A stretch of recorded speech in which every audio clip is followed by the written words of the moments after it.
She told our therapist I had anger issues and that she was scared of me. I stayed silent, packed my bags, and filed for divorce.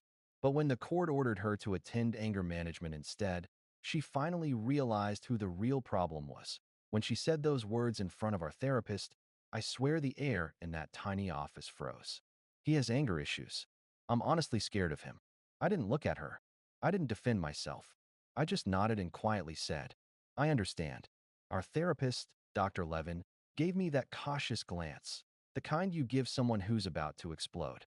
But there was no explosion, just silence. Years ago, I might have argued. I might have begged her not to twist things. But at that moment, I realized something. She wasn't scared of me. She was scared of losing control. Because for months, I'd stopped reacting to her outbursts. I stopped apologizing for things I hadn't done. I stopped walking on eggshells. And that terrified her. We left the session in silence. She slammed the car door. I just sat there, looking at the sky, feeling the weight of the years between us. Every accusation, every manipulation disguised as concern. That night, I packed a suitcase. Just one. No yelling. No note. No scene. I placed my wedding ring on the kitchen counter, next to her favorite mug, and whispered to no one in particular. I'm done explaining myself to people who need me to be the villain. Then I walked out. The first morning after I left, I woke up in a small, half-furnished apartment downtown. No familiar smell of her coffee, no constant hum of her podcast, no slamming drawers. Just silence. Beautiful, merciful silence. It was strange how quickly the noise of a toxic relationship fades when you step outside it. For years, I thought I was difficult, that I needed to manage my tone, my emotions, my words. She had convinced me of that. Now, in this quiet apartment with mismatched furniture and peeling paint, I realized how peaceful life could be when you weren't constantly trying to prove you weren't the problem. For the first week, she didn't call. No texts. No emails. It was almost impressive, like she wanted to prove she could handle my absence. A silent contest neither of us had agreed to play. By the second week, the messages started. Hey, are you okay? I just want to make sure you're safe. We need to talk about how you left things. Each one sounded gentle at first, concerned, but I knew the rhythm. It was the same dance we'd done before. First concern, then guilt, then control. I ignored them. Instead, I met with my lawyer. I'd already filed for divorce on grounds of irreconcilable differences. He asked if I wanted to contest anything, the house, the car, the savings. I shook my head.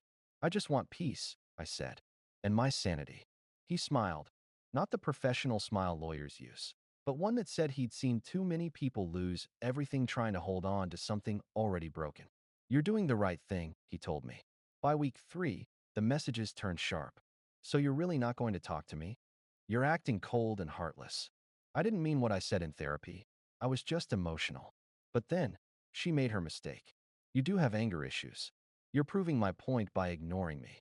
There it was, the weapon she always used when she needed to pull me back under her control. Label me, guilt me, reel me in. I didn't reply, but I did send one message to my lawyer. File for immediate separation. She's escalating. The next day, the papers were served. Her reaction was exactly what I expected, rage disguised as confusion. She called over 20 times in one evening. Each voicemail was a different version of the same story. You're making a huge mistake. We can fix this. You're abandoning me when I need you most. I didn't answer. Instead, I turned off my phone, made myself dinner, and for the first time in months, slept through the night without waking up to someone crying next to me just to see if I'd comfort her. 2 weeks later, I got a call from Dr. Levin, our therapist. He sounded conflicted. Hey, I thought you should know. She's been coming to solo sessions, he said. She keeps talking about your anger and control issues, but her accounts are inconsistent. I'm starting to think she's projecting. I didn't say much, just thanked him for telling me. But inside, it confirmed everything I'd known deep down. She didn't want to heal. She wanted to win. The following week, her narrative changed completely. Mutual friends began messaging me, saying things like, Hey, she told us you left because you couldn't handle her success. She's been saying you were too jealous and insecure. I laughed, not cruelly, just tiredly, because at this point, I wasn't angry anymore. I was free, but that freedom came with an unexpected twist. My lawyer called again. She's contesting the divorce now, he said. And there's something you should see. He sent over the documents she'd filed. In them, she claimed emotional distress, citing my aggressive tendencies and volatile behavior. She wanted compensation. Money. I stared at the papers for a long time before finally saying, "All right, let's give her exactly what she's asking for." And that's when I decided I wouldn't fight her in private anymore. I'd let the truth speak, in court. But she had no idea what kind of truth was waiting to come out. Update 1. The court date came faster than I expected. It was one of those gray mornings where even the sunlight looks hesitant. Fitting, really. I sat in the waiting area, watching her across the room. She was dressed to perfection, like always. Calm, confident, pretending to be composed. But her eyes flickered every few seconds, landing on me, then darting away. Control was her oxygen, and I'd taken that away the day I walked out. When her lawyer called her name, she straightened her posture and whispered something to him, probably rehearsing how to make me look like the unstable one. Meanwhile, my lawyer, James, leaned toward me and murmured, "Remember, don't react. She's banking on emotion. Stay still, stay silent." It wasn't hard anymore. Months ago, I would have been shaking, sweating, desperate to defend myself. Now, I just felt detached, like I was finally watching the story from the outside instead of living in it.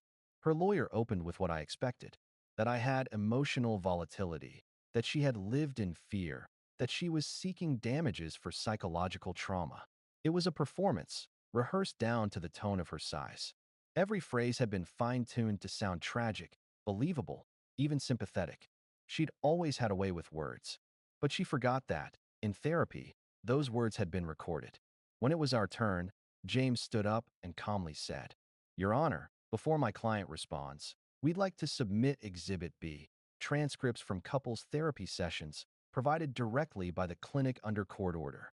Her head snapped up so fast it was almost audible. The judge nodded.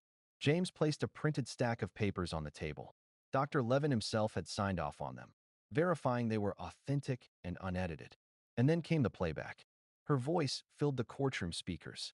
"He's not angry, he's just quiet. I make him angry when I push him too far. I know I provoke him sometimes, but he needs to be stronger. I just wish I could stop lying to him. It's easier than telling him the truth." Each quote landed like a hammer. Her attorney tried to object, claiming context, but the judge waved him off. "You'll have a chance to respond," he said.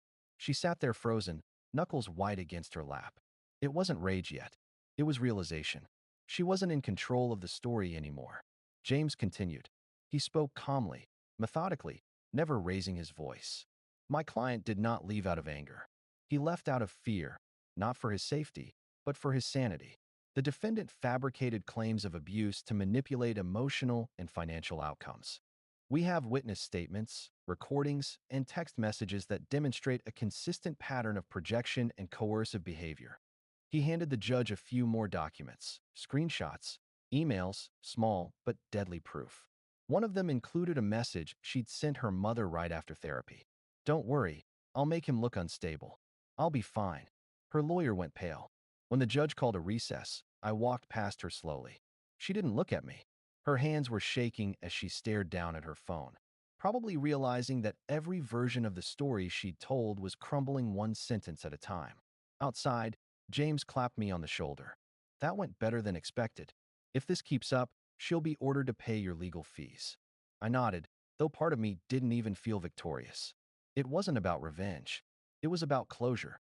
For once, the truth was being spoken out loud, and not twisted to make me the villain. That night, as I sat on my apartment balcony overlooking the city lights, my phone buzzed. It was a voicemail from her. I hesitated before pressing play. "I didn't mean for it to go this far," she said softly. "You know I wasn't trying to destroy you. I was just hurt. I was scared you'd move on first. Please, can we talk? I'll drop the case if you just hear me out." Her voice cracked near the end. And for a moment, a brief, dangerous moment, I felt the old urge to respond, to comfort, to fix. But then I remembered the silence of that first morning, the peace that came from being done. So I deleted the message. The next day, James called again. The judge wants her evaluated for emotional stability. Dr. Levin submitted his report. It wasn't good for her. I didn't ask for details. I didn't need them. I just looked out my window at a city that had once felt like a prison and realized it finally felt like home. Final update point 6 months later, the papers came through. Divorce finalized. Just 2 words at the top of a PDF, but they carried the weight of an entire lifetime ending and another beginning. I didn't cry. I didn't smile either. I just sat there for a while, staring at that line, feeling the kind of quiet that doesn't need explanation. The court ruled in my favor. Her false claims dismissed. Her request for alimony denied. And in a twist of irony even I couldn't have scripted, she was ordered to attend mandatory anger management and individual therapy for 6 months, under the supervision of the same doctor who once tried to save our marriage. She tried to reach out after that. Emails, texts, a handwritten letter slipped under my apartment door. The last one said, "I don't recognize the person I became with you. I'm sorry for everything. Even the things I still can't admit."